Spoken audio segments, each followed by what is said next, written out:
আজকের সাবজেক্টটি আমাদের দেশের জন্য খুবই গুরুত্বপূর্ণ।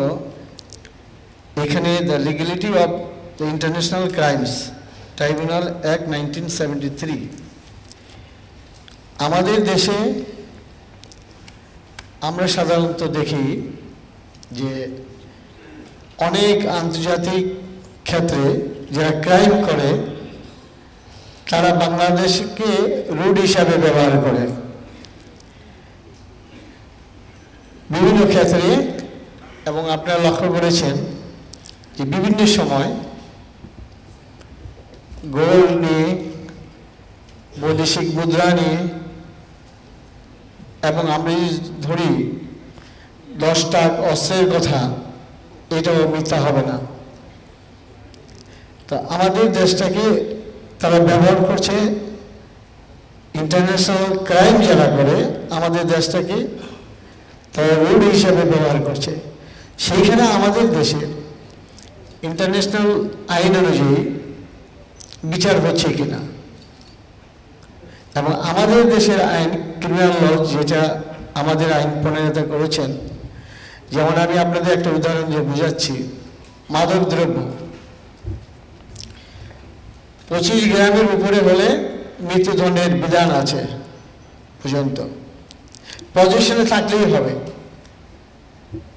আর 25 গ্রামের নিচে হলে সাজা কম। এই যে আইনের একটা বৈষম্য, এটা ইন্টারন্যাশনাল ল পারমিট করে কিনা। আমি 4 মিনিট শেষ করব। তো আমরা আমাদের যারা লয়ার বসে আছেন অনেকেরই সরাসরি এইসব মামলা করার অভিজ্ঞতা আছে। আমি মনে করি ঢাকা কোর্টে আছে এবং সুপ্রিম কোর্টে ওইসব মামলা যখন আপিল টাপিল হয়েছে আপনারা দেখেছেন। অনেক বিদেশি নাগরিকও আমাদের দেশে এইভাবে ধরা পড়েছে, তাদের সাজা হয়েছে। আমাদের দেশের নাগরিকও ভিন্ন দেশে যে ইন্টারন্যাশনাল ক্রাইম করতে যেয়ে ধরা পড়েছে।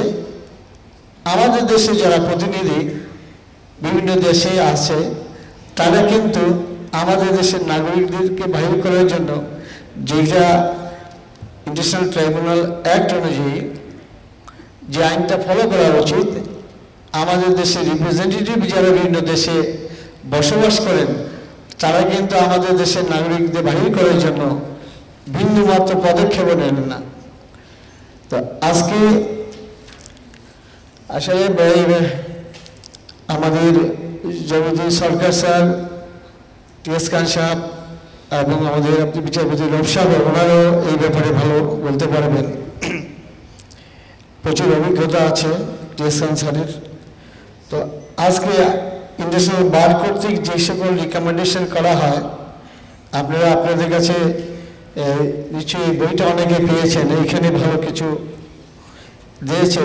এবং ওদিনকার সুপ্রিম কোর্টে আমরা যখন ইমান আলী সাহেবের করে মামলা করতেছিলাম, ব্যারিস্টার ফখরুল ইসলাম বলছিলেন যে ইংল্যান্ডে যখন একজন আইনজীবীর ফাঁসি হলো, এরপর থেকে ফাঁসি বন্ধ হয়ে গেল। তার আগে ফাঁসিরা তারা উৎসাহিত করত। আজকে আমাদের দেশে ইন্টারন্যাশনাল ট্রাইব্যুনাল অ্যাক্ট অনুযায়ী যে সকল বিচার হচ্ছে ট্রাইব্যুনালে, এবং আপনারা যদি দেখেন ইরাকে সাদ্দাম হোসেনের যে বিচার হয়েছে সেইখানেও মানবাধিকার লঙ্ঘিত হয়েছে। ইরাকে তো শুধু সাদ্দাম না, যতগুলি বিচার হয়েছে